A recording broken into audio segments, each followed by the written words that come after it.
जो तूने दिया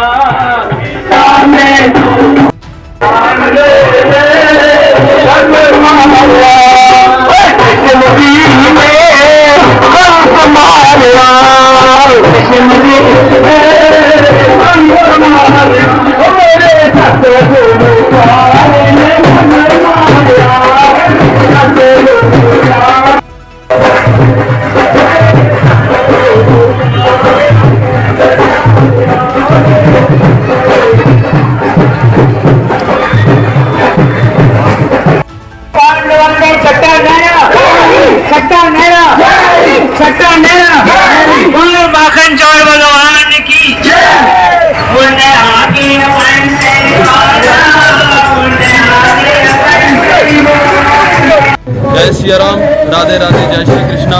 सभी मेंढर वासियों को, सभी देशवासियों को आज जन्माष्टमी की हार्दिक शुभकामनाएं, बहुत बहुत बधाई हो।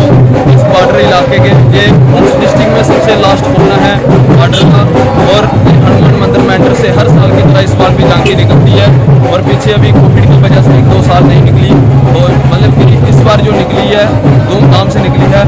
आप सबको हम मुबारकबाद देना चाहते हैं। आप सबको भगवान कृष्ण आज रात को 12 बजे भगवान का जन्म मनाया जाएगा। सभी को बहुत बहुत बधाई हो। जय श्री कृष्णा, जय श्री राम। मैं बलराम शर्मा, प्रेसिडेंट हिंदू सनातन धर्म सभा मेंढर। आज हमारे लिए बड़े फख्र की बात है कि 3 साल के बाद, 3 साल कोरोना लगा हुआ था, तो 3 साल के बाद आज जो हमारी जौंकी है भगवान श्री कृष्ण की पूरे हिंदुस्तान में निकल रही है। और जो हमारी मेंढर की जौंकियाँ बड़ी धूमधाम से हर साल निकलती थी, लेकिन 3 साल हो गए हमारी जौंकी नहीं निकली थी। तो आज हमारे लिए बड़े फख्र की बात है कि जो हमारी जौंकी है पूरे तरीके से निकल रही है, और एडमिनिस्ट्रेशन का जो है, पुलिस का एडमिनिस्ट्रेशन पूरी का पूरा तावन हमारे साथ है। तो मैं पूरे हिंदुस्तान को, पूरे देश भर को, पूरे डिस्ट्रिक्ट को अपनी सनातन की ओर से मुबारकबाद देना चाहता हूँ। पूरे हिंदू बरादरी की तरफ से, हिंदू मुसलमान को मैं मेंढर की ओर से मुबारकबाद देना चाहता हूँ। बोल श्री कृष्ण भगवान की जय।